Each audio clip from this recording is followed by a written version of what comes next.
Friends, आपका स्वागत है हमारे इस चैनल में। मेरा नाम है सविंद्र नखाते और हमारा टॉपिक चल रहा है नंबर सिस्टम। ये है पार्ट 3।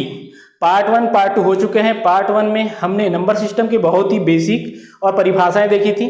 पार्ट 2 में हमने कुछ क्वेश्चन देखे थे जो एग्जामों के लिए बहुत जरूरी है। और आज हमारा है पार्ट 3 जिसमें हम बहुत ही इंपॉर्टेंट टॉपिक पे डिस्कस करेंगे। हमारे आज के पार्ट 3 में जो टॉपिक होंगे वो रहेंगे यूनिट डिजिट और रिमाइंडर थ्योरम। एक्चुअल में ये बहुत ही इम्पॉर्टेंट होते हैं। हम अक्सर क्या होते हैं, जब हमें अगर इनको पता नहीं रहता इनके बारे में तो हम इनको एग्जामों में छोड़ के आ जाते हैं। यदि हिंदी में बात करूँ तो ये होता है इकाई अंक और ये होते हैं शेषफल प्रमेय। तो दोस्तों, आज हम इस टॉपिक में यूनिट डिजिट और रिमाइंडर थ्योरम, इकाई अंक, शेषफल प्रमेय पे डिस्कशन करेंगे।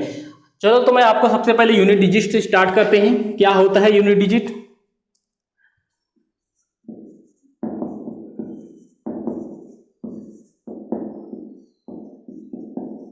इकाई अंक।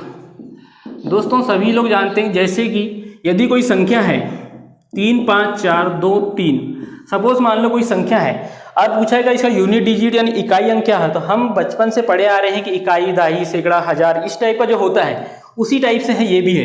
इसका जो आखिरी वाला होता है हम इसको इकाई कहते थे, इसको दहाई, इसको सैकड़ा, ये हजार, इसके तरह चलते रहता है। तो जो इस टॉपिक में जो यूनिट डिजिट में है, हम क्या पढ़ना है, कोई भी संख्या का इकाई अंक क्या है, कोई भी संख्या का इकाई अंक क्या है उसके बारे में हमें पता करना है। जैसे कोई भी संख्या दे दिया, मान लो ऐसा लिख दिया मैंने, ये लिख दिया हूं कि इसके पूछेगा कि इन दो संख्याओं का गुणनफल है दिया है, पूछे इन दोनों संख्याओं का गुणनफल जो भी आएगा उसका इकाई अंक क्या है। तो दोस्तों, हमें इसको गुणा करना है और उसमें देखना है कि उसका इकाई अंक क्या है। तो दोस्तों, हम क्या इतना बड़ा गुणा करेंगे और उसके बाद पता करेंगे इकाई अंक क्या है? नहीं दोस्तों, इस संख्या का इकाई अंक ले लो, इस संख्या का इकाई अंक ले लो और इन दोनों को आपस में कर दो गुणा।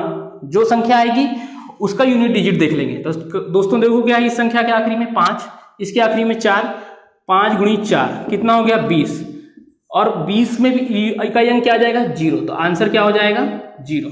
तो दोस्तों, जब भी इस टाइप के क्वेश्चन रहेंगे, गुणा में दिया हो, प्लस में दिया हो या कुछ भी इस टाइप से दिया रहा और पूछा यूनिट डिजिट क्या है, तो हम उन संख्याओं का इकाई अंक लेंगे और उससे करेंगे। जैसे एक और एग्जाम्पल, जैसे देखो, मान लो कोई संख्या बहुत ही बड़ी है, इस टाइप से कोई संख्या दे दी गई है और पूछा कि इस संख्या का इकाई अंक क्या है। तो दोस्तों, इस संख्या को देखो पहले, इसका इकाई अंक जो है कितना है 3 और इसी संख्या का इकाई अंक क्या है 4। इन दोनों को आपस में गुणा कर दो, कितना आ जाएगा, इसका आ जाएगा 12, मतलब इसका इकाई अंक क्या है 2। तो आंसर क्या होगा 2। यानी इतनी बड़ी संख्या का इकाई अंक पूछा निकालें तो क्या करोगे आप 2। किस टाइप से, 3 गुणी 4 12 और 12 में इकाई अंक क्या आएगा 2। तो दोस्तों, चलो आप कुछ क्वेश्चन करते हैं इकाई अंक के। तो दोस्तों, ये है आपके सामने इकाई अंक के कुछ क्वेश्चन। तो दोस्तों चलो इनको सॉल्व करते हैं। मैंने आपको बताया है इकाई अंक मतलब आखिरी वाला अंक, ठीक है दोस्तों। कोई भी संख्या दी गई है उसके आखिरी का जो अंक होता है वो इकाई अंक होता है। जैसे इस संख्या में बोलूं इकाई अंक क्या है 6, और इसमें क्या है 8, इसमें क्या है 9 और इसमें 2 क्या है, लेकिन इन सबको गुणा में पूछा है तो हमें इसको सॉल्व करना पड़ेगा, इनका पहले गुणा करना पड़ेगा। क्या दोस्तों हम ये पूरी संख्या का गुणा करना पॉसिबल है? नहीं। एग्जाम में आ रहा है मतलब कहीं ना कहीं कुछ ऐसी बोला है, ऐसा ट्रिक के हिसाब से करने बोला है ताकि आप आसानी से कर लो, नहीं तो इन सबका गुणा करते बैठे और बोलो कि इसका जो गुणा आएगा उसमें फिर चेक करो तो बहुत टाइम लग जाए। तो चलो दोस्तों, इसको सॉल्व करते हैं। क्वेश्चन नंबर पहला देखो क्या दिया है, 6 का गुणा 8 से करेंगे 48। हमें बस इकाई अंक पढ़ रहे हैं तो इकाई अंक पे ध्यान देना है। 8 6 48, 48 का 8, इनका काम हो जाएगा खत्म। फिर यहां से इकाई अंक क्या है 9, 8 9 72। दोस्तों, इकाई अंक पे ध्यान देना है, सिर्फ क्या आएगा 2। फिर इसका इकाई अंक लो, 2 दूनी 4। तो आपका आंसर क्या हो जाएगा 4। कैसे किए, सभी संख्या का इकाई अंक का आपस में गुणा कर दी। तो देखो एक साथ गुणा करने में भी दिक्कत जाएगी, थोड़ा थोड़ा कर चलो। 6 8 48, 48 का 8 के साथ फिर 9 का करोगे 72, 72 के 2 के साथ फिर 2 का करोगे 4, है ना। हम हर संख्या का इकाई अंक ले रहे, ये आपका आंसर। चलो दोस्तों, क्वेश्चन नंबर दूसरा, जल्दी से जल्दी करना है। इसका गुणा इसे करेंगे 8 4 32, 32 में 2 इकाई अंक आ गया। इस 2 का गुणा 7 से करेंगे, 7 दूनी 14, 14 में 4 इकाई अंक आ गया। 4 का गुणा इस 3 से करेंगे, कितना आ गया 12, इकाई अंक क्या आ गया 2। आंसर आ गया इसका 2। तो दोस्तों देखो कितना बड़े क्वेश्चन, आसानी से आंसर आ जाएगा। अब दोस्तों ये प्लस में दिया है, प्लस में दिया है मतलब वहां गुणा थे तो गुणा कर रहे थे, प्लस में है तो सबको जोड़ेंगे। इसका इकाई अंक 1, इसका है 3, इसका है 4, इसका है 4, तो जोड़ लो। 4 और 4 8, 8 और 1 9, 9 और 3 12। इसका इकाई अंक क्या आ जाएगा? आंसर क्या हो जाएगा दोस्तों? 2। तो दोस्तों ये इकाई अंक के कुछ बेसिक क्वेश्चन। अब इसके आगे मैं कुछ और क्वेश्चन बता रहा हूं जो इकाई अंक के, जो बहुत ही इंपॉर्टेंट है। तो दोस्तों यूनिट डिजिट के आगे के कुछ क्वेश्चन 4, 5 और ये 6। ठीक है दोस्तों, देखो इस टाइप के परिभाषाओं के रूप में भी यूनिट डिजिट के क्वेश्चन आते हैं, जिनको हमको लगता है कि इनमें कैसे बनाएंगे। तो चलो दोस्तों आज देखते हैं इन्हें कैसे बनाना है। सभी सम संख्याओं के गुणनफल का इकाई अंक। तो दोस्तों सम संख्या कौन सी बोला है? सभी बोला है, मतलब 2, 4, 6, 8 ऐसे चलते रहेगी। कहाँ तक? संख्याओं का तो कोई लिमिट ही नहीं है, अनंत तक चलती रहती है। तो चलो हम देखते हैं इसको कैसे सॉल्व करना है। सम संख्या ले रहा हूं और क्या बोला इनका गुणनफल का इकाई अंक। तो सबसे छोटी सम संख्या क्या होगी? 2, फिर 4, फिर 6, फिर 8, 2, 4, 6, 8 और इसी तरह ये चलती रही। कहां तक? बहुत सारी सम संख्या है। तो दोस्तों इनका क्या करना पड़ेगा? तो चलो हम इनको सॉल्व करते हैं। सभी सम संख्याओं के गुणनफल का इकाई अंक। तो दोस्तों चलो 8, इसके बाद 10 भी ले लो, फिर 11, 12 ले लो, ये ऐसे चलते रहेगा। तो देखो इनका गुणा करते चलो। 2 चौक 4 दूनी 8, 8 छिंग 48, फिर ये इसका करोगे तो 64। फिर जब भी अगर 0 आ गया, दोस्तों यहां ध्यान देना है, अगर मान लो 0 का गुणा, मान लो यहां हम क्या कर रहे हैं 10 का 0 है 0, मतलब ये संख्या 0 हो जाएगी। और फिर ऐसे ही इकाई अंक 2 का साथ करेंगे तो 0 0 0। तो क्या देखने मिल रहा है आपको इसमें कि अगर संख्याएं अगर 0, जैसे 10 क्या है? सम संख्या है और उसके आखिरी में इकाई अंक क्या है? 0। यदि किसी संख्या में इकाई अंक अगर 0 दे दिया हो और उनका गुणनफल है पूछ रहा हो, तो जितना भी आएगा सब, उन जितनी भी संख्या रहेगी सम संख्या, सबको गुणा करोगे तो उसका इकाई अंक क्या आ जाएगा? 0 आ जाएगा। दोस्तों ध्यान देना है, अगर मान लो पूछा सभी सम संख्याओं का गुणनफल का इकाई अंक क्या होगा? सम संख्या क्या है? 2, 4, 6, 8, 10, 12 ऐसी चलती रहेगी। अब इनका हम गुणा करें, चलो यहां तक तो ठीक है, आ रहा था 4 दूनी 8, 8 छिंग 48, 8 ही 8 ही 64, इसका और इसका गुणा कर रहे थे 64। अब यहां आ गया 4, लेकिन इस संख्या में 1 और 0 है, इकाई अंक क्या है? 0। जैसे ही 0 का गुणा 4 से करूंगा तो क्या हो जाएगा दोस्तों? 0 हो जाएगा।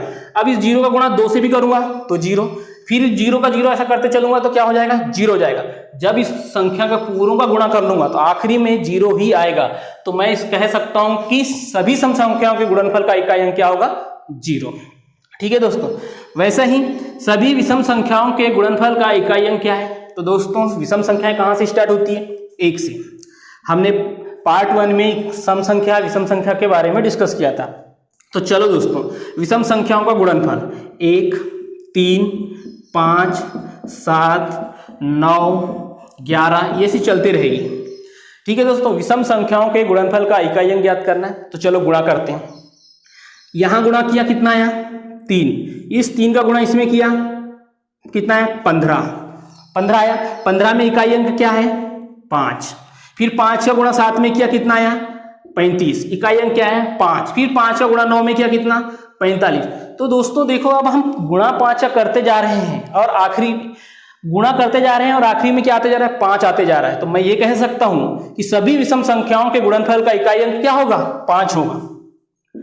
सभी विषम संख्याओं के गुणनफलों का इकाई अंक क्या होगा? 5 होगा। अब आपको क्या करना है, जब भी एग्जाम में आया क्वेश्चन सभी सम संख्याओं के गुणनफल का इकाई अंक, आप बता सकते हो आराम से 0 होगा।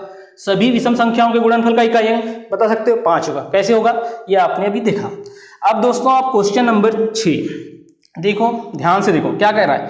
1 से 9999 तक सभी अभाज्य संख्याएं, मैंने बताया था पार्ट 1 में अभाज्य संख्या वे संख्या होती है जो 1 से भाग जाएगी और स्वयं से भाग जाएगी, उनको क्या कहते हैं? अभाज्य संख्या कहते हैं। उनका गुणनफल का इकाई अंक। तो चलो हम अभाज्य संख्या लिखते हैं। पहले एक अभाज्य संख्या होगी? नहीं, मैंने बताया था कि ऐसी संख्या जिसके केवल 2 फैक्टर हो या जो स्वयं से भाग जाए 1 से भाग जाए। तो एक अभाज्य संख्या है? नहीं दोस्तों, याद रखना 1 नहीं है। कहां से चालू होगा ये? 2, 3, 5, 7, 9 आएगा? नहीं आएगा दोस्तों, क्योंकि 9 में 3 से भी भाग जाता है, 9 से भी भाग जाता है। 9 अभाज्य संख्या नहीं है। फिर 11, ऐसा चलते रहेगा। ठीक है दोस्तों, चलो इनका गुणा करते हैं। 2 का गुणा 3 में करा 6 आया और 6 का गुणा 5 में किया, कितना आया? 30। तो दोस्तों जहां जीरो आ गया मतलब पूरी संख्याओं का भी गुणा करूंगा तो आखिरी में मेरे को क्या मिलेगा, जीरो ही मिलेगा। यानी पूरी संख्या जो भी कैलकुलेशन आएगा उसके आखिरी इकाई अंक क्या आएगा, जीरो ही आएगा। तो दोस्तों मुझे यहां से ही दिख गया कि यदि 30 यहां पर जीरो आ गया तो मैं जीरो का गुणा 7 में करूंगा अभी तो जीरो आएगा, और उसके बाद फिर जीरो का गुणा करते चलूंगा तो जीरो आएगा। तो मैं कह सकता हूं इसका इकाई अंक कितना हो जाएगा, जीरो।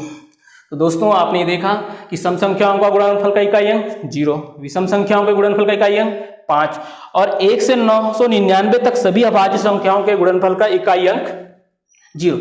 दोस्तों कभी क्वेश्चन ऐसा आ गया, सपोज कभी क्वेश्चन ऐसा आ गया, यदि क्वेश्चन ऐसा आ गया कि 2 से बड़ी, यदि पूछ लिया 2 से बड़ी अभाज्य संख्या, 2 से बड़ी अभाज्य संख्या तथा 7777 से छोटी अभाज्य संख्या का गुणनफल का इकाई अंक क्या होगा, देखो 2 से बड़ी बोला है तो 2 तो आएगा नहीं दोस्तों, क्या आ जाएगा इसमें, 3 अभाज्य संख्या ही लेना है, अभाज्य संख्या बोला है। फिर क्या आ जाएगा 5, फिर 7, फिर क्या हो जाएगा 11, फिर 13, ऐसा चलते रहेगा कहाँ तक, 7 7 7 तक। दोस्तों अगर यदि सम संख्या जो होती है 2 होती है और अभाज्य संख्या भी सबसे छोटी अभाज्य संख्या 2 है, यदि 2 हट गया, अब आप इनका गुणा करके देखो, 5 दिया 15, 5 आया, 5 का गुणा 7 में करें कितना आ जाएगा 35, इस 5 का गुणा फिर 11 में करें 55। तो दोस्तों यदि 2 हट गया अभाज्य संख्या से और बची जितनी भी अभाज्य संख्या का गुणनफल पूछ लिया तो क्या आएगा, फिर उसका इकाई अंक 5 आएगा, उसका आंसर क्या आ जाएगा 5 आएगा। यानी 2 से बड़ी अभाज्य संख्या भी जितनी भी होगी ना दोस्तों उसका इकाई अंक 5 आएगा। यदि 1 से बोला एक से पूछा अभाज्य संख्याओं का, यानी 2 से पूछा तो फिर आपको 2 अगर काउंट हो रहा है तो फिर 0 आएगा। दोस्तों ये ध्यान देना है आपको। तो दोस्तों यूनिट डिजिट के हमने कुछ सिंपल वाले क्वेश्चन देखे। अब कुछ क्वेश्चन जो पावर के रूप में रहते हैं और पूछता है इनका इकाई अंक क्या होगा। तो दोस्तों मैं सबसे पहले आपको बता देता हूं कि इनको सॉल्व करने से पहले इनका एक बेसिक फंडा कि दोस्तों जब भी इस टाइप के क्वेश्चन दिया हो, सपोज मान लो इस टाइप के क्वेश्चन कोई भी दिया हो और इसके पीछे कोई भी मान लो इस टाइप से दे दिया हो,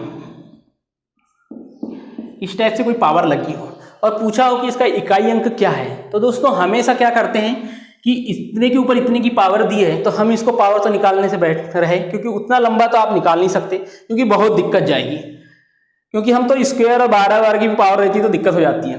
तो दोस्तों क्या करते हैं हम इसमें सबसे पहले इसमें हम 4 से डिवाइड करते हैं, 4 से डिवाइड करते हैं और 4 से डिवाइड करने के बाद जो प्रमेय आ जाता है यानी जो रिमाइंडर आ जाता है, जो रिमाइंडर आता है और इसका इकाई अंक जो 2 है उसी के ऊपर उस रिमाइंडर की पावर लगा देते हैं और जो पावर लगाने के बाद जो हम उसको सॉल्व करेंगे वही उसका इकाई अंक हो जाएगा। चलो दोस्तों जैसे मैं आपको इसको बता देता हूँ कि 4 से मैंने इसमें भाग दिया, क्या मैं पूरे 315 में भाग दूंगा, नहीं दोस्तों। 4 की डिविजिबिलिटी रूल का 4 से भाग देने का नियम कहता है कोई भी संख्या में 4 से तब भाग जाएगा यदि उस संख्या के आखिरी के 2 अंक में 4 से भाग जा रहा हो तो उस संख्या में भाग चले जाएगा। जैसे कि मान लो ये लिखा है, मान लो ये लिखा है आपके सामने ये लिखा है, पूछा कि ये संख्या क्या 4 से भाग जा सकती है, तो हम दोस्तों इस 4 का डिविजिबिलिटी का रूल, भाग देने का नियम क्या कहता है, यदि इस संख्या के आखिरी की 2 संख्या 4 से भाग जा रही है मतलब ये संख्या 4 से भाग जा रही है। तो देखो दोस्तों ये 44 है आखिरी की 2 डिजिट 4 से भाग जा रही है मतलब ये 4 से डिविजिबिलिटी का रूल है, तो ये 4 से चले जाएगी पूरी संख्या। उसी तरीके से हम क्या करेंगे, इस 4 से भाग दे रहे हैं, इस 4 से इस 15 को भाग देंगे, सिर्फ इस 15 को भाग देंगे और जो रिमाइंडर आएगा उसको 2 की पावर लगा देंगे। चलो मैं इसको अच्छे से लिख दे रहा हूं, देखो अब ये 15 में मैं 4 से भाग दिया, इस 15 में मैंने 4 से भाग दिया, कितने बार दिया, 4 तिया 12, 4 तिया 12 3 बार भाग दिया और बचा कितना, 15 में से 12 घटाऊंगा कितना बचेगा 3 और इस इकाई का अंक क्या है, 2, 2 पे 3 की पावर क्या हो जाएगा 8, ये आपका आंसर। तो दोस्तों आपके मन में एक क्वेश्चन आ रहा होगा क्या 4 से ही भाग देते हैं, तो दोस्तों हाँ 4 से ही भाग देते हैं। क्यों देते हैं देख लो, सपोज मैंने अगर 2 पे 1 की पावर, 2 पे 2 की पावर, 2 पे 3 की पावर, तो दोस्तों मैं क्या बता रहा था कि 4 से भाग देना क्यों जरूरी है। 2 पे 1 की पावर, 2 पे 2 की, 2 पे 3 की, 2 पे 4, 2 पे 5, 2 पे 6 और 2 पे 7, 2 पे 8। मैं ऐसा क्यों कर रहा हूं, मैं आपको ये बताना चाह रहा हूं कि जिसमें हम इस संख्याओं में जो 4 का भाग देते हैं, क्यों 4 का भाग देते हैं। तो जैसे देखो 2 पे 1 की पावर 2 ही हो जाएगा, 2 पे 2 की पावर 4, 2 पे 3 की पावर 8, 2 पे 4 की पावर कितना होता है 16 होता है। तो मैं क्या करूंगा, उसी का 6 लिख रहा हूं, क्योंकि इकाई अंक की बात चल रही है, ये हमारा टॉपिक चल रहा है यूनिट डिजिट, तो मैं इकाई अंक की भी बात कर रहा हूं दोस्तों। फिर अब इसके आगे देखो 2 पे 5 की पावर 32 होता है, तो क्या है इसका इकाई अंक 2। फिर इसमें 2 पे 6 की पावर 64, तो उसका 4, 2 पे 7 की पावर 128, तो उसका 8, और 2 पे 8 की पावर 256, उसका 6। तो दोस्तों यहां से ध्यान दो कि यहां तक देखो सेम आ रहा है, ये 4 तक के जो 4 टर्म आ रहे हैं, ये 2 4 6 8 6, उसके बाद देखो भी 5 से फिर क्या आ रहा है, फिर सेम आ रहा है। तो मैं कह सकता हूं कि हर 4 अंक के बाद फिर सेम आ रहा है, फिर सेम आ रहा है, इसी तरह चलते रहेगा दोस्तों। इसीलिए मैं ये कह रहा था कि इसमें हम 4 से क्यों भाग देते हैं, क्योंकि हर 4 के बाद क्या आ रहा है, वो रिपीट हो जा रहा है। तो दोस्तों इस क्वेश्चन को सॉल्व करने करो। चलो क्या बताया था मैंने कि 3 5 2 7 है, इसमें इतने की पावर है, इकाई अंक ज्ञात करना है। तो सबसे पहले हमें क्या करना, आखिरी के 2 डिजिट में 4 से भाग देना है। 4 से भाग दिया तो 54 में 4 से भाग दूंगा तो कितनी बार जाएगा, 4 का भाग इसमें दिया तो 4 एकम 4, इधर हो जाएगा 14, 4 तिया 12, बचा कितना रिमाइंडर 2, उस 7 पे कितने की पावर आ जाएगी 2। कैसे आया दोस्तों, देखो हमें इकाई अंक ज्ञात करना है, तो सबसे पहले इसका इकाई अंक क्या है 7, ठीक है। इसके ऊपर जो पावर लगी है उसके पावर के आखिरी के 2 डिजिट में मैं 4 से भाग दे रहा हूं। 4 से भाग दिया 54 को, कितने बार गया, उसका जो रिमाइंडर आया उस रिमाइंडर को ही मैंने लिखा। जैसे कि आप देखो, अगर आपको कंफ्यूजन आ रहा है तो मैं यहां से भाग दे दे रहा हूं। 4 एकम 4, ये आ गया, यहां आ गया 4 तिया 12, कितना गया, ये जो रिमाइंडर आ रहा है, ये जो 2 रिमाइंडर आ रहा है, इसी को मैंने इसके इकाई अंक पे, इसका इकाई अंक क्या है 7, उस पे पावर लगा दी। तो ये इसका इकाई अंक कितना हो जाएगा, ये इसका सॉल्व करेंगे तो कितना हो जाएगा 49, तो इसका इकाई अंक क्या आ जाएगा 9। तो 9 आपका क्या हो जाएगा आंसर। दोस्तों आंसर क्या हो जाएगा 9, ठीक है दोस्तों। चलो अब देखो क्वेश्चन नंबर दूसरा, इसमें क्या दिया है, इसमें दिया है कि 13 पे 2003 की पावर। तो दोस्तों मैंने जब भी बोला था, जब भी कोई बड़ी पावर है उसके आखिरी के 2 डिजिट को देखना है और उसमें काय का भाग देना है, 4 का भाग देना है, इस 4 का भाग। अब 3/4, जैसे अब मैं ये 0/3 है, इसमें 4 का भाग दूंगा, क्या ऐसे भाग दूंगा, क्या होगा उसका रिमाइंडर। दोस्तों जब भी कोई संख्या से आप भाग दे रहे हो, यदि इस संख्या से कोई नीचे वाली ऊपर वाली संख्या छोटी है तो वही हमेशा रिमाइंडर हो जाएगा। जैसे इसके ऊपर 3 है तो इसका रिमाइंडर कितना जाएगा 3। यदि ऐसा लिखा रहता 5/4 तो 4 से 5 में भाग देता, रिमाइंडर कितना आता 1।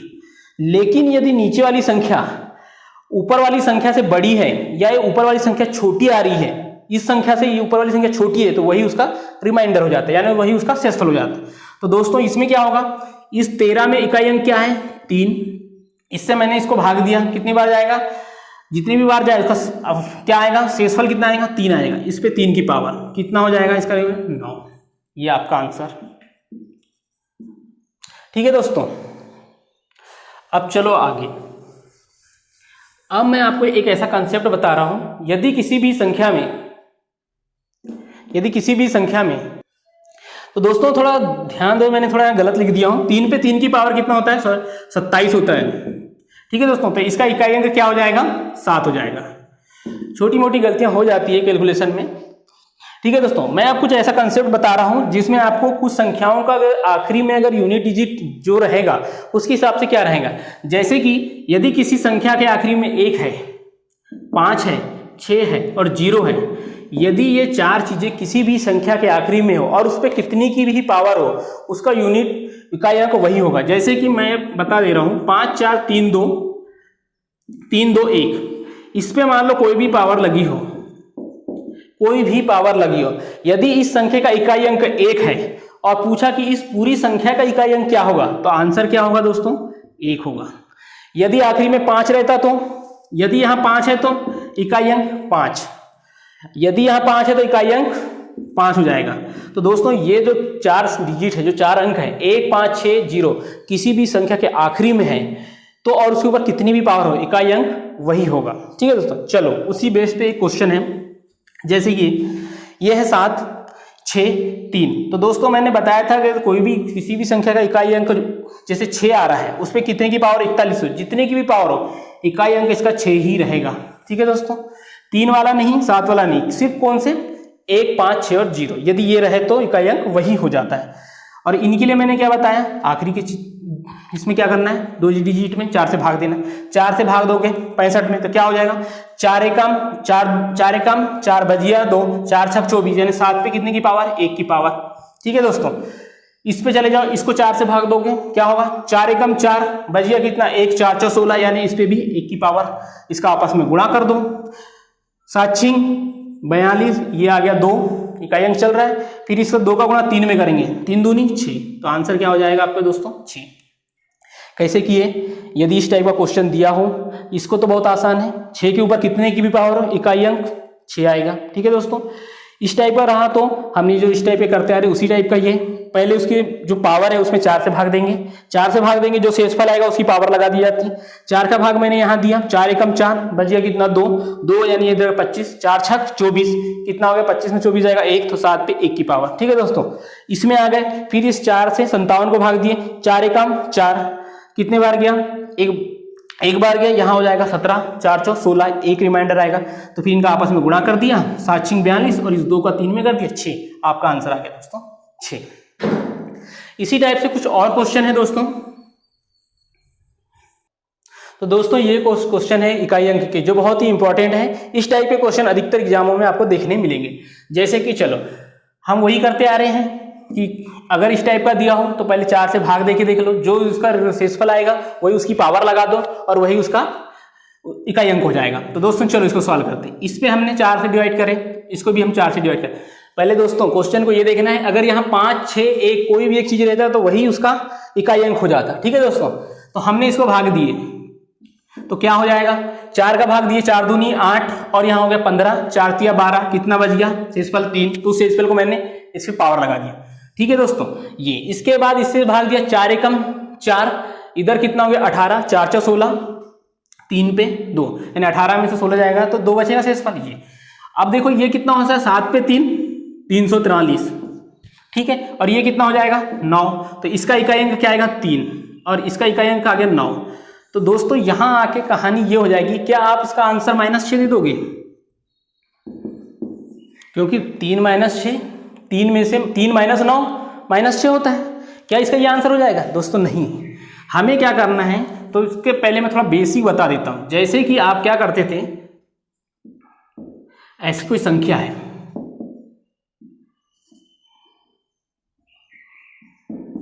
हम क्या करते थे जब भी इस संख्या को घटा रहे हैं, अगर मैं इस संख्या को इससे घटा रहा हूं तो देखो आखिरी के इकाई अंक की बात चल रही है, तो आखिरी के इकाई अंक को देखो, क्या 3 से 5 जाएगा, नहीं जाता। हम क्या करते हैं, यहां से एक उधार लेते हैं, जब एक उधार लेते हैं तो कितना हो जाता है 13, 13 में से 5 जाएगा तो क्या होगा 8 होगा। दोस्तों क्या कर रहे हैं हम यहाँ पर, इकाई अंक से जब हम घटाते हैं क्वेश्चनों में तो क्या करते हैं, 3 से 5 घटाते हैं क्या डायरेक्ट, नहीं, एक दाई उधार लेते हैं या एक अंक उधार लेते हैं, तो क्या हो जाएगा 13, 13 में से 5 गया 8। उसी तरह जब भी इस टाइप का क्वेश्चन आया और जब भी आप इस टाइप फंस जाओ क्वेश्चनों में, तो आप क्या करना, इस 3 को क्या ना, इस 3 से 9 नहीं घटा के डायरेक्ट क्या करोगे आप 13 मान लोगे और इस 13 में से 9 घटा दोगे। ठीक है दोस्तों, 13 में से 9 जाएगा तो कितना हो जाएगा 4, तो आपका इकाई अंक क्या हो जाएगा 4। ठीक है दोस्तों, चलो आगे वाला क्वेश्चन। यदि ये दिया हो इस टाइप का 17 पे 1999 प्लस 11 पे 1999 माइनस 7 पे 1999, इनको सॉल्व करना है और पूछ रहा है इसका इकाई अंक क्या होगा। तो दोस्तों मैंने जब भी बताया था, यदि किसी संख्या का इकाई अंक 1 5 6 0 है तो वो उसका यूनिट डिजिट हो जाता है। तो देखो यहाँ क्या दिया है, 1 है और इसमें कितने की भी पावर हो उसका इकाई अंक क्या हो जाएगा 1। तो दोस्तों मेरा इतना तो काम हो ही गया कि इसको सॉल्व करने की जरूरत नहीं, डायरेक्ट मैंने 1 लिख दिया। ठीक है दोस्तों, अब इसको सॉल्व करूंगा, इसका इकाई अंक क्या है 7 और इस पर कितने की पावर दिया, इसको मैं पहले 4 से डिवाइड करूंगा, इतने को 4 से डिवाइड किया, 4 दूनी 8, यहाँ पहुंच गया 19 हो जाएगा, 4 4 16, 19 में से 16 जाएगा 3, यानी 7 पे 3 की पावर। ठीक है दोस्तों, 7 पे 3 की पावर प्लस 1 माइनस, इसको भी वही डिवाइड करूंगा 4 से तो वही आएगा इसी के जैसे, इस पे भी 7 पे 3 की पावर। ठीक है दोस्तों, अब ध्यान से देखो 7 पे 3 की पावर प्लस 1 माइनस 7 पे 3 की पावर। तो दोस्तों ये प्लस से ये वाला माइनस तो कट जाएगा, बचेगा क्या 1। यही आपका आंसर हो जाएगा। तो दोस्तों क्योंकि इस टाइप के क्वेश्चन आपको एग्जामों में देखने मिलेंगे और हमेशा इस टाइप के क्वेश्चन आपको आएंगे।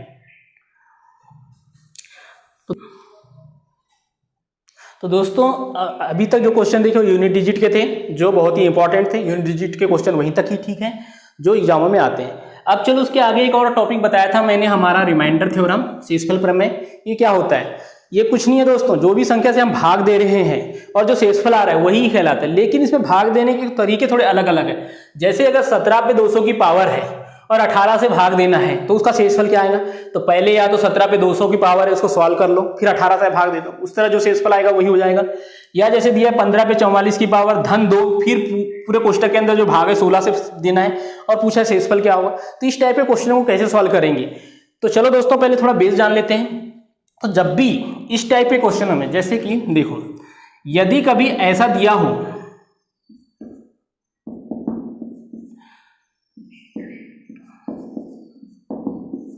दोस्तों, ये ध्यान देना है, यहां जो 7 है और इधर जो 8 है, इससे एक बड़ा, और यहां जो 7 है इससे जो 6 है एक छोटा।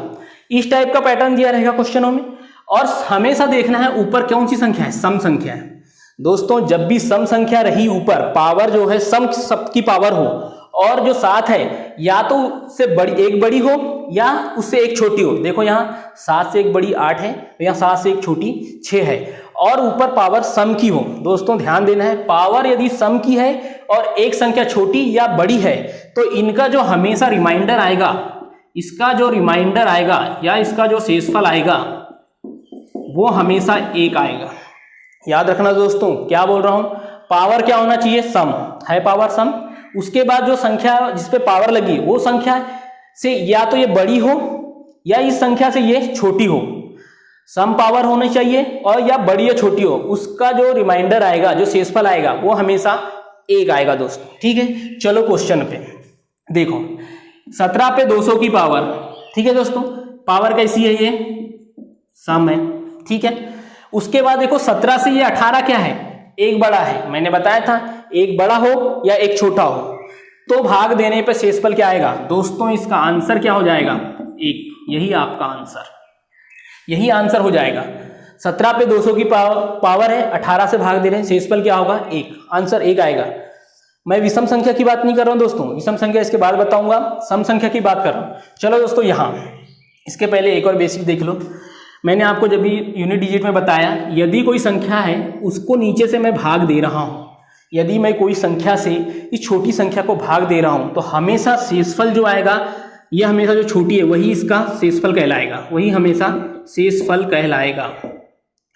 यदि 5 नीचे वाले से ये संख्या छोटी है, देखो 5 से छोटी क्या है? 2 है, तो इसका शेषफल हमेशा 2 कहलाएगा। याद रखना दोस्तों। ठीक है दोस्तों, चलो इस क्वेश्चन में अब देखो, इतने को तो हम देख रहे हैं, इसको तो हम इसके तरीके से सॉल्व कर लेंगे। 15 पे कितने की पावर है? 44। पावर सम है, पावर सम है तो मैंने क्या बताया था, और ये जो दिख रहा है ये 16 एक बड़ा है। 15 पे पावर जो है 44 की वो सम है, और 15 से एक बड़ा 16 है, मतलब इसको सॉल्व करूंगा तो क्या हो जाएगा? इसका रिमाइंडर 1 धन।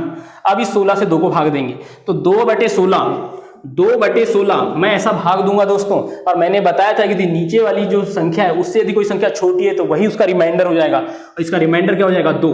आंसर क्या हो जाएगा? 3। तो दोस्तों इसका आंसर क्या हो जाएगा? 3। यही इसका रिमाइंडर हो जाएगा। दोस्तों ये रहे सम वाले क्वेश्चन। अब देखो मैं विषम वाले, यदि अगर विषम है तो कैसे होगा। तो दोस्तों हमने सम वाले क्वेश्चन देखे, अब ये देखो विषम वाले। यदि पावर विषम हो तो किस टाइप के क्वेश्चन करेंगे? तो इसका भी एक बेसिक फंडा देख लो। यदि कोई संख्या पे विषम की पावर है और उस संख्या से एक छोटा या उसी संख्या से एक बड़ा, दोस्तों ध्यान देना है, पावर विषम है, मैंने इसके पहले जो बताया पावर सम की बताया। यहां देखो 7 पे विषम की पावर है और उससे एक छोटा है, यहाँ 7 पे विषम की पावर है और एक बड़ा है। ठीक है दोस्तों, ये जो बड़ा है मतलब ये 7 से बड़ा है और यहाँ 7 से छोटा। यदि ये छोटा है, 7 पे विषम की पावर है और ये 7 से एक छोटा है, तो इसका रिमाइंडर तो 1 ही आएगा, इसका रिमाइंडर 1 ही आएगा। तो दोस्तों रिमाइंडर एक होने वाले कितने हो गए? यदि सम की पावर है, किसी भी संख्या पे सम की पावर है, छोटा है या बड़ा है, वो दो टाइप में एक आ रहा है। और विषम वाले में यदि सिर्फ छोटा है तो ही रिमाइंडर क्या आएगा? एक। और यदि बड़ा है तो रिमाइंडर क्या आएगा दोस्तों? बड़ा है तो जो जिस पे जितनी की पावर लगी, यानी जो पावर लगी, किस पे पावर लगी? 7 पे, वही उसका रिमाइंडर हो जाएगा। इसमें रिमाइंडर क्या आ जाएगा? 7। फिर से देखो दोस्तों, 7 पे विषम की पावर है, सबसे पहले हमने पावर चेक की, क्या की? विषम की। फिर देखिए 7 से क्या एक छोटा है तो रिमाइंडर 1। ठीक है दोस्तों। यदि 7 पे क्या की पावर है? विषम की पावर है। विषम मतलब जिसमें 2 से भाग नहीं जाता, वो संख्या विषम कहलाती है। 7 पे देखो 5 विषम संख्या है और उससे एक बड़ा है, तो रिमाइंडर क्या होगा? ये जो संख्या है यही इसका रिमाइंडर हो जाएगा दोस्तों 7। चलो क्वेश्चन की ओर चलते हैं। तो दोस्तों देखो, ये क्वेश्चन दिया 7 पे 29 की पावर भागी 6 में शेषफल क्या होगा? तो देखो पहले पावर देखना क्या की? विषम की। जब भी विषम की पावर अगर हम देखें और पूछा शेषफल क्या होगा, तो हमें सबसे पहले दिमाग में आएगा छोटा है तो एक, बड़ा है तो वही। यहां चलते हैं, देखा कि ये 7 से क्या है? 6 छोटा है। जब भी छोटा है और विषम की पावर है तो रिमाइंडर यानी शेषफल क्या हो जाएगा? 1। ठीक है दोस्तों। अब देखो क्वेश्चन नंबर 4, 25 पे 25 को 26 से भाग देने पे, 25 पे 25 की पावर को 26 से भाग देने पर शेषफल क्या होगा? ठीक है दोस्तों। इसको कैसा लिखना है? मतलब इस पे ऐसा लिखा है बटे 26, या इसको आप ऐसा भी लिख सकते हो, कंफ्यूजन नहीं होने है। दोस्तों देखो 25 है, काय की पावर है? 25 की पावर है, मतलब पावर क्या है? विषम है। और 25 क्या है? इससे बड़ा है। 25 से ये जो 26 क्या है? बड़ा है दोस्तों। मैंने बताया था जब भी बड़ा हो तो रिमाइंडर क्या आएगा? वही हो जाएगा। तो 25 से 26 बड़ा है तो रिमाइंडर क्या हो जाएगा? इसका 25 ही हो जाएगा। रिमाइंडर क्या हो जाएगा? 25 ही हो जाएगा। तो ये जो क्वेश्चन कराया मैंने इस विषम और सम वाले, ये कौन से करवाया हो? यदि कोई संख्या है पे पावर सम की हो, विषम की हो, उनसे एक बड़ा हो या एक छोटा हो।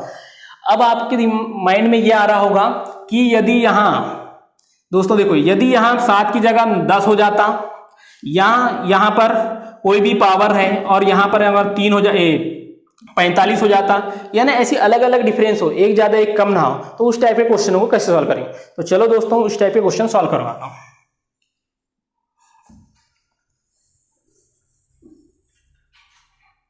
तो दोस्तों रिमाइंडर थ्योरम के कुछ ऐसे क्वेश्चन जिसमें हमने अभी पढ़े सम विषम में एक छोटा एक बड़ा, को कैसे सॉल्व करते हैं, हमने उनको बस आसानी और सरल तरीके से सॉल्व करी। लेकिन यहाँ देखो, यहाँ 3 पे 60 की पावर है और भागी 10 है। अब ये 3 और 10 में तो बहुत डिफरेंस है। हमने वहां देखे थे 7 था, यहाँ 8 था या 6 था, एक ज्यादा एक कम था, लेकिन यहाँ अलग अलग डिफरेंस। तो दोस्तों घबराना नहीं, इन क्वेश्चनों को भी हम उसी टाइप से सॉल्व करेंगे, बस आपको ध्यान देना है। ये क्वेश्चन को देखो कैसे सॉल्व करना है। 3 पे 60 की पावर है, मैं क्या लिख सकता हूँ उस पर? पहले मैं इसको ऐसे पैटर्न में बना देता हूँ तो आपको आसानी हो जाएगी। 3 पे 60 की पावर बटे 10। ठीक है दोस्तों, मैंने क्या किया, इस 3 पे 2 की पावर लिख सकता हूं और यहां लिख दियो 30। देखो कैसे किया मैंने, 3 पे 2, अगर मैं इस ब्रैकेट को हटाऊंगा 30 गुणित 2 हो जाएगा, 30 दूनी 60, ये हो जाएगा 3 की पावर 60। समझ रहे दोस्तों क्या किया मैंने? इस 60 को 2 गुणित 30 कर दिया, उस 2 को ब्रैकेट के इधर लिख दिया। बात एक ही है, अगर मैं इसको सॉल्व करूंगा तो 2 गुणित 30 60 ही होता है, कोष्टक को हटा दूंगा तो 3 पे 60 की पावर हो जाएगी। अगर मैं इसको कोष्टक लगा के सॉल्व कर दी, कोष्टक लगा दिया हूं तो 3 पे 2 गुणित 30 हो जाएगा। इसका मतलब ही इतना होता है 3 पे 60। ठीक है दोस्तों, नीचे क्या है 10। अब देखो कोष्टक वाले को सॉल्व कर लो तो क्या हो जाएगा 9, 9 पे 30 की पावर और ये 10। तो दोस्तों हमारे जो इसके पहले जो क्वेश्चन किए वही आ गया। यहां देखो पावर सम, इससे एक बड़ा, यहां हो गई पावर सम और इससे एक बड़ा, मतलब इसका रिमाइंडर क्या हो जाएगा दोस्तों? मैंने बताया था सम वाले में चाहे एक बड़ा हो या एक छोटा हो, रिमाइंडर हमेशा एक आएगा। यहां बड़ा है तो एक, छोटा रहता तो भी एक। ठीक है दोस्तों, आपको बस थोड़ी सी दिक्कत यहां जा रही होगी कि 3 पे 60 को, यानी 3 पे जो 60 की पावर इसको कैसे लिखें। बहुत आसान है, मैं आपको एक बार फिर से बता देता हूं। हमें बचपन में पढ़े हैं कि जो 60 है इसको मैं क्या लिखा हूं, 2 गुणित 30 लिख लिया। ठीक है दोस्तों, अब मैंने क्या किया, यहां बस ब्रैकेट लगा दिया ऐसा करके। तो ये जो ब्रैकेट का ही मतलब है, सिंप्लीफिकेशन में हमने देखे थे, ब्रैकेट की तरह कोई संख्या रहती है तो गुणा में ही रहती है, उसी टाइप के अगर पावर में है तो ये भी क्या है, यहाँ 2 गुणित 30 ही है, मतलब ये भी 60 है। ठीक है दोस्तों, चलो क्वेश्चन नंबर 6 में देखो, इसको भी वैसे सॉल्व करना है। चलो मैं एक बार इसको इजी फॉर्म में लिख देता हूं इस टाइप से। यहाँ 50 है, क्या लिखूंगा मैं इसको, ऐसा पावर बनाना है मुझे, ऐसी पावर बनाना है। क्वेश्चन हमेशा ऐसे कंफ्यूजन वाले नहीं आएंगे, ऐसे बड़े नहीं आएंगे कि यहाँ ऐसा आ रहा है जो इससे मैच नहीं कर रहा हो। हमेशा याद रखना दोस्तों, एग्जाम वाला हमेशा ऐसे ही देगा, बस आपको थोड़ा समझना पड़ेगा कि मैं ऐसी 4 पे क्या पावर करूँ जो इसके एक बड़ा या एक छोटा आ जाए। तो देखो 4 पे 2 की पावर करूंगा तभी तो 16 होगा, और जो 17 के आसपास है। वैसे ही यहाँ पर 10 के आसपास के लिए मैं 3 पे ऐसी पावर देखना है ना जो 10 के एक बड़ी या एक छोटी हो। तो 3 पे 2 की पावर करता हो तो ना होता है जो 10 के आसपास है। वैसे ही यहाँ भी करना है, तो 4 पे 2 की पावर, और यहाँ क्या लिख दिया 25। 25 क्यों लिखा, 25 दूनी 50, यानी 4 पे 50 की पावर हो जाती है। ठीक है दोस्तों, अब इधर पे नीचे पे 17 क्या हो जाएगा, ये 16 पे 25 की पावर और नीचे 17। अब दोस्तों बस ये देखते ही आपके दिमाग में क्या आ रहा होगा, पावर देखो विषम, इससे एक बड़ा, छोटा रहता तो एक, बड़ा है तो रिमाइंडर क्या आ जाएगा, वही हो जाएगा, वही मतलब 16। इसमें 16 में 25 की पावर बटे 17। इसमें जो देखो कि एक बड़ा है तो क्या हो गया, वही रिमाइंडर। अगर एक छोटा हो जाता तो, यदि यहाँ 15 हो जा रहता तो एक आता रिमाइंडर। ठीक है दोस्तों, ये शेषफल प्रमेय के इतने ही क्वेश्चन जो एग्जामों में बहुत जरूरी है और एग्जामों में आते हैं। तो दोस्तों नंबर सिस्टम का आज हम यहीं एंड करते हैं। ये हमारा पार्ट 3 था जिसमें हमने यूनिट डिजिट और रिमाइंडर थ्योरम के क्वेश्चन देखे। इसके पहले जो मैंने नंबर सिस्टम के पार्ट 1 में बताया था बहुत ही बेसिक था और बहुत ही बेसिक क्वेश्चन थे जो एग्जामों में आते हैं। और पार्ट 2 में हमने भाजक शेषफल भागफल वाले क्वेश्चन देखे थे, क्रमांक संख्याओं को जोड़ना घटाना देखे थे जो एग्जामों में बहुत आते। तो दोस्तों हम जो पढ़ रहे थे नंबर सिस्टम, तीनों जो पार्ट बने हैं बहुत ही इंपॉर्टेंट है और एग्जामों में इन्हीं से लगभग क्वेश्चन आ सकते हैं या इसी टाइप के क्वेश्चन आएंगे या इन्हीं कंसेप्ट के बेस पे क्वेश्चन आएंगे जो आपको बहुत ही यूजफुल होंगे चाहे को आप कोई भी एग्जाम दो। तो दोस्तों हम बस अब यहीं तक ही रखते हैं। ठीक है दोस्तों, धन्यवाद।